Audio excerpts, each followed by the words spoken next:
पूजनीय माता और बंधुओं, अब एक भजन होगा और भजन के साथ साथ सभी भाई बहन अपने अपने इष्ट को याद करेंगे, ध्यान करेंगे उनका। हमारा रास्ता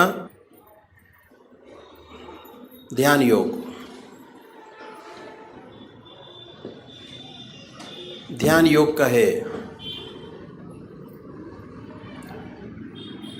और ध्यान को कैसे अपनी ज़िंदगी में जोड़ते हैं ये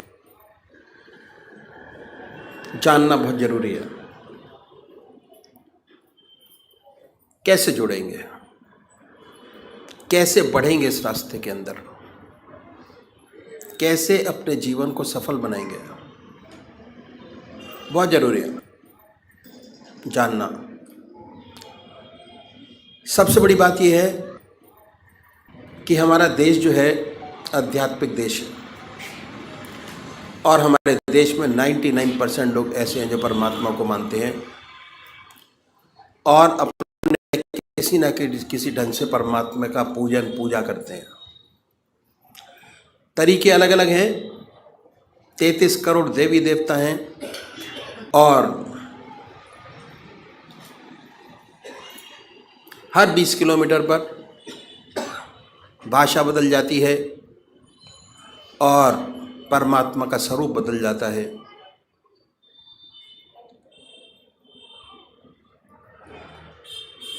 तो हम सब लोग जानते हैं कि परमात्मा ने हमें विवेक बुद्धि दी है, कर्म करने का अधिकार दिया है। बाकी 84 लाख योनियाँ भोग योनियाँ हैं। कितना सुंदर परमात्मा ने ये योनि हमको दी। परमात्मा की साया जब से पैदा हुए तब से हमारे साथ है और जब हम इस जहान को छोड़ के जाएंगे तब भी हमारे साथ है। समझने की ज़रूरत है कि कैसे परमात्मा की कृपा जन्म से अंत तक हमारे साथ है। ये मनुष्य जीवन के अंदर ही समझा जा सकता है और कोई योनि ऐसी नहीं है जो समझा सकती हो। परमात्मा ने बड़ी असीम दया कृपा कर हमको मनुष्य योनि प्रदान की। सबसे बड़ी देन।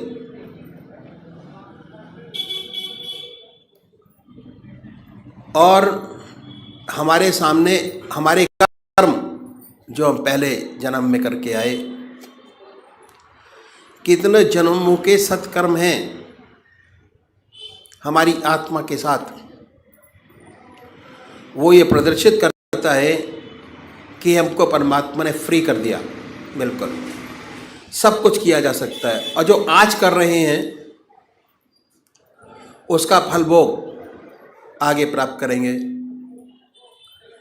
तो इसलिए जिस कर्म को पहले करके आए, अगर उसी कर्म को बढ़ाएंगे हमारा जीवन बड़ा सुंदर, और ये जीवन क्या अगले जो जीवन होंगे वो भी बड़ी सुंदर और सुखद पूर्ण व्यतीत होंगे। ये तो हो गई, present will be very good.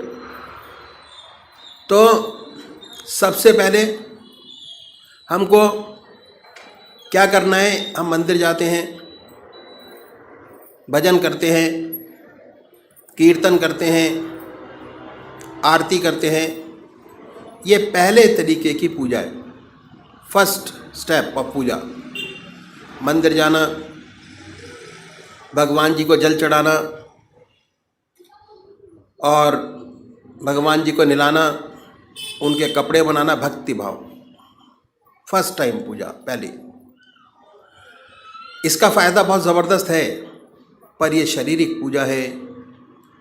मन अपने काम में लगा रहता है और शरीर मंदिर जाते हुए आते हुए और उस समय भी स्थिर नहीं हो पाता। दूसरा तरीका है ध्यान योग, आनंद योग, सहज योग, मानसिक पूजा, मन से। उसमें शरीर तो इन्वॉल्व होता ही है, साथ साथ मन के अंदर ये धारणा रहती है कि हमारा इष्ट हमारे सामने विद्यमान है, और कंसंट्रेशन हमारा जो पहली पूजा है उससे थोड़ा अधिक बनना शुरू हो जाता है। हमारा रास्ता ध्यान योग का दूसरे नंबर का तरीका है, जिसमें मन और शरीर दोनों साथ साथ इन्वॉल्व होते हैं, और कंसंट्रेशन हमारा बहुत सुंदर और अच्छा बनता चला जाता है अपने इष्ट के चरणों में। तो सबसे पहली बात कि हमको एक इष्ट का चुनाव करना है। सबसे पहला काम जो साधक है, सबसे बड़ा उसका काम एक इष्ट का चुनाव करना, और वो भी जो आपकी आत्मा को सबसे प्यारा और सुंदर लगता है उसको चुने।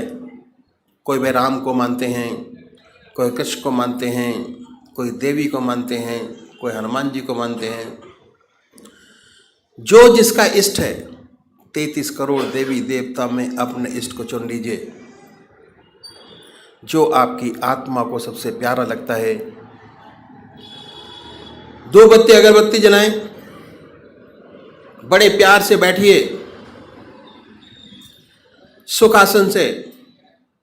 वो भी निश्चित कीजिए कि कौन सा आसन सब आपके मन को सबसे सुखदायी लगता है, जिसमें सबसे ज़्यादा सुख हो, उस आसन पर बैठें। उसके बाद धूप बत्ती अगरबत्ती जलाएं, धूप दीप करें, वातावरण शुद्ध करें, मन प्रसन्न हो। उसके बाद बड़े प्यार से बैठिए। अगर कोई भजन आपको आता है तो गाइए, नहीं आता तो भावना बनाएं। उसके बाद ये महसूस करें कि जो हमारा परमात्मा है, जिसमें परमात्मा की सबसे ऊंची भावना डाली हुई है, जो आपकी आत्मा को सबसे प्यारा लगता है, उसको ये महसूस करें कि वो हमारे सामने विद्यमान है, आपके सामने सशरीर बैठा हुआ है। अब वो फोटो में नहीं है, मूर्त में नहीं है, सशरीर हमारे सामने मौजूद है। ख्याल से उस पवित्र मूर्त को अपने सामने बनाएं और ये ख्याल करें, बड़ी बड़ी आंखें हैं, गोल चेहरा है, जटाएं हैं, सर्पों की माला है। आपका इष्ट जो आपके आंखों के सामने हमेशा आता है, उसको अपने सामने बनाइए, उस पर अपने मन को कंसंट्रेट करिए, उसी को देखिए। ना कोई और शक्ल बने, ना कोई और विचार आपके सामने आए, पर जैसे ही आप ये प्रोसेस शुरू करेंगे, ऐसे ऐसे विचार आपके सामने आएंगे जो आपने जिंदगी में कभी सोचे नहीं होंगे। उन विचारों को हटाएं, फिर अपने इष्ट की याद में लगिए। फिर अपने विचार को हटाएं, अपने इष्ट की याद में लगिए। अगर आज ये ध्यान करते हुए, अपने इष्ट की मूर्त बनाते हुए, दिल की हर धड़कन से अपने इष्ट का नाम लेते हुए अगर 100 विचार 1 मिनट में आते हैं, तो कुछ समय बाद अगर यही प्रैक्टिस आपने जारी रखी, उन विचारों में कमी आएगी, और उसके बाद एक दिन ऐसा आएगा कि आप बैठे होंगे और आपका इष्ट सामने होगा, ना कोई विचार होगा ना ख्याल। उसमें ऐसे तल्लीन होंगे, ऐसे खोए होंगे, कितनी मन को शांति मिलेगी। जितना मन पर भार होगा वो हल्का होगा, और ऐसी ऐसी समस्याएं हल होंगी जो जिंदगी में आपने सोचे नहीं होंगे कि ये भी हल होंगी। बहुत सुंदर समा होगा, बहुत मन खुश होगा। मन खुश, आत्मा खुश, प्रसन्नता ही प्रसन्नता है। समाज खुश, दूसरे वो भाई हैं जो निराकार भगवान के उपासक हैं, ओम, अल्लाह, वाहिगुरु, वो नाम को चुने, बड़े प्यार से बैठिए और ये सुखासन से और ये ध्यान कीजिए कि हमारे मन से ओम नाम निकल रहा है, या जो नाम आपने चुना है वो निकलता है और वाइब्रेट करता है पूरे शरीर के अंदर। उसके वाइब्रेशंस को महसूस करें, उसकी प्रेजेंस को महसूस करें और उसके आनंद से आनंदित होइए। ये पूरा रास्ता ध्यान योग का आनंद ही आनंद का है। बस थोड़ा समझने की ज़रूरत है। जैसे जैसे चीज़ें आपको समझ आती चली जाएंगी, वैसे आपका मन, हमारे शरीर के अंदर आनंद, चैतन्यता, खुशी हमारे मन के अंदर ही, हमारी आत्मा में है। जैसे जैसे उसकी पहचान होती चली जाएगी, उसके नज़दीक होते चले जाएंगे, आप आनंदित रहेंगे और सुंदर काम होगा, समाज की बेहतरी होगी और बड़ी सुंदर अवस्था आपकी होगी। तो अभी एक भजन होगा और भजन के साथ साथ सभी भाई बहन अपने अपने इष्ट का ध्यान करेंगे। टूटे ना प्रीत तिहारी तिहारी, टूटे ना प्रीत तिहारी, जब से तुमने नेह लगाया, जब से तुमने नेह लगाया, मन ने अपना आप भुलाया। तन में मन में इन सांसों में, तन में मन में इन सांसों में, तू ही कृष्ण मुरारी मुरारी, टूटे ना प्रीत तिहारी। मेरे मन मंदिर में आना,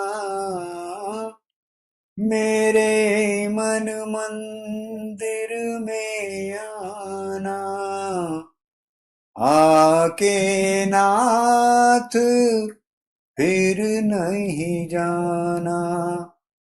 युगन युगन का नाता है ये, युगन युगन का नाता है ये, तू दाता मैं भिखारी भिखारी, टूटे ना प्रीत तिहारी।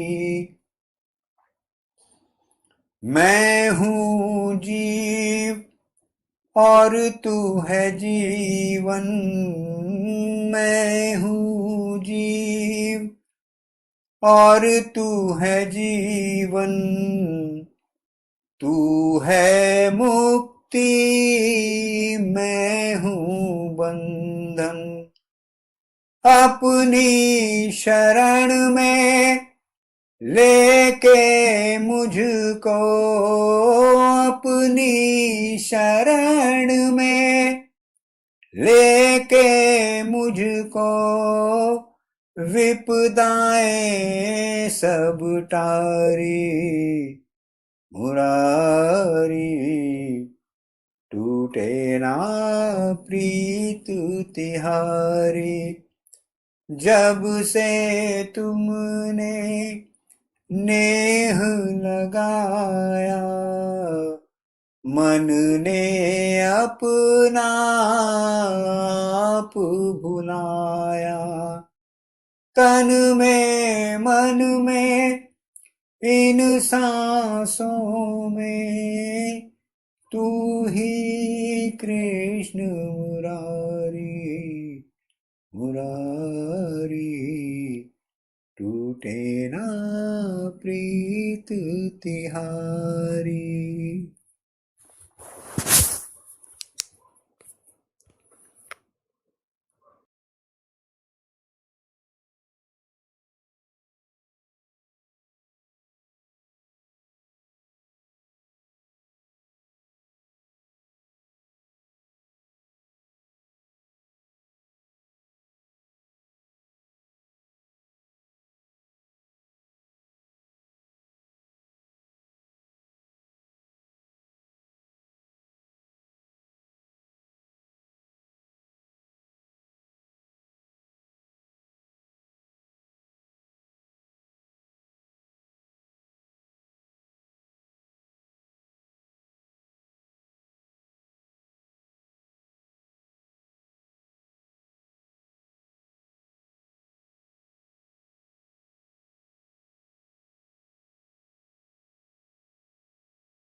ही जोग जोगी जेहि लागी, कोह मोह ममता मद त्यागी, व्यापक ब्रह्म अलख अविनाशी, चिदानंद निर्गुण गुण राशि। प्रातः काल का सुहावना समय है। ये दास पूजनीय पापा जी के साथ घूमने के लिए निकला। हम लोग विक्टोरिया टावर पहुंचे तो घड़ी ने 5:30 बजाए। प्रातः काल की मंद बह रही है। प्राची की लालिमा फीकी पड़ चुकी है। पूर्व दिशा में सूर्यदेव मुस्कुरा रहे हैं। पेड़ों पर चिड़ियां चहचहा रही हैं। बगीचे में चमेली, मोगरा और गुलाब के फूलों की महक ने एक अनोखा ही समा बना दिया है। पापा जी इस रमणीक स्थान पर पहुंचकर और खाली बेंच देखकर बोले कि यहां थोड़ी देर विश्राम लिया जाए। हम लोग बेंच पर बैठ गए। बैठते ही वातावरण के माधुर्य से हमारा हृदय गदगद हो उठा। चिड़ियों की चहचहाट ने हृदय की हूक को कई गुना बढ़ा दिया। ऐसा मालूम होता था चिड़ियां उस परम पिता परमात्मा की याद में मग्न हैं और हम लोगों के हृदय में उस मालिक की गहरी याद बैठ गई। लगभग 15 मिनट मूक अवस्था में तथा आत्मानंद में गोते खाने के पश्चात पूजनीय पापा जी ने फरमाया कि अब यशपाल का उचित समय है कि वह बैत हो जाए। ऐसा श्री सद्गुरुदेव जी ने रात्रि में फरमाया। सेवक ने पूछा, पापा जी यह बैत क्या चीज होती है? पापा जी ने बड़े प्रेम पूर्वक समझाया कि बैत दीक्षा होती है और गुरुदेव जी की जब बड़ी ही असीम दया कृपा होती है तो किसी को बैत करते हैं। बैत करने के पश्चात गुरुदेव साधक को जीवन मुक्त कराने का पूरा भार व उसकी शिक्षा की पूर्ति का भार सब कुछ सिलसिले के किसी मुक्त आत्मा यानी बुजुर्ग के हाथ सौंप देते हैं और इसके पश्चात ऐसा शिष्य गुरु परिवार में पूर्णतया दाखिल हो जाता है। ऐसे शिष्य की जिम्मेदारी भी बड़ी जबरदस्त बढ़ जाती है।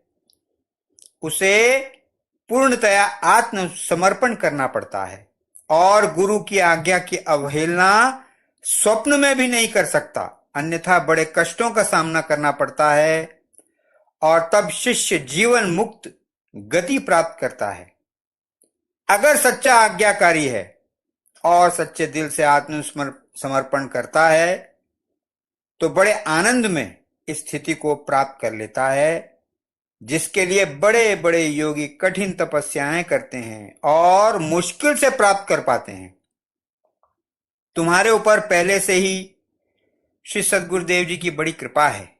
बड़े बड़े पुराने अभ्यासी बैत की अभिलाषा लिए आते हैं, अनेकों बार प्रार्थना करते हैं, परंतु उनकी बैत नहीं हो पाती। तुम बहुत भाग्यशाली हो जिसके लिए गुरु महाराज ने अपने मुख से बैत के लिए फरमाया है। ये दास चुपचाप सुनता रहा। इसने उत्तर कुछ न दिया। इस दास के हृदय में ये शब्द घूमने लगे कि आत्मसमर्पण करना पड़ता है। आत्मसमर्पण क्या आसान काम है? आत्मसमर्पण के माने हैं आत्मा को अर्पण कर देना। कहने का तात्पर्य यह है कि मन में भी कोई विरोधी विचार न उठे। इस पतित के अंदर तो अनेक विरोधी विचार पैदा होते रहते हैं। इस दास ने पापा जी से पूछा, आत्मसमर्पण तो बड़ा मुश्किल है, कैसे होता है? पापा जी मुस्कुराए और कहने लगे, जब तुम्हारी बैत हो तो गुरु महाराज जी को लिख कर दे देना, तन मन और आत्मा आपके अर्पण करता हूं। बस फिर कोई विकार न रहेगा। बाकी आत्मसमर्पण जिस पर उनकी कृपा होती है सब अपने आप करा लेते हैं। जब मेरा बैत हुआ तो मैंने गुरु महाराज जी से यह कह दिया, तन मन गृहस्थ और आत्मा सब आपके अर्पण है। सब कुछ महाराज जी के अर्पण कर दिया और अपने राम ने तो चैन की बंसी बजाई।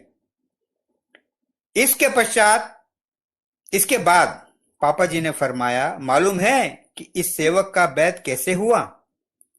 अन्ना जी यानी पापा जी की धर्मपत्नी अध्यात्म में काफी तरक्की कर गई थी।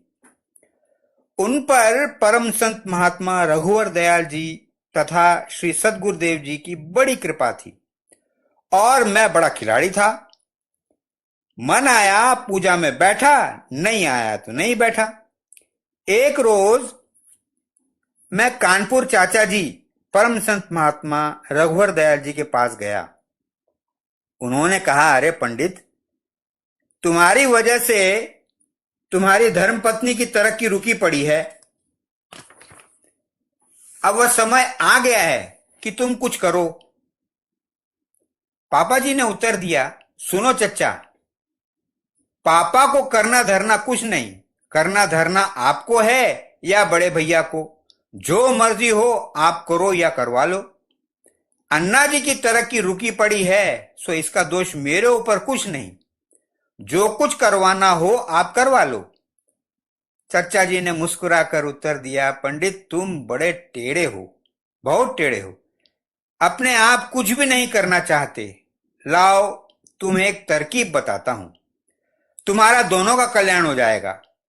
बड़े यानी परम संत ब्रजमोहन लाल जी को पकड़ लो और उनसे तुम बैत ले लो, सब ठीक हो जाएगा।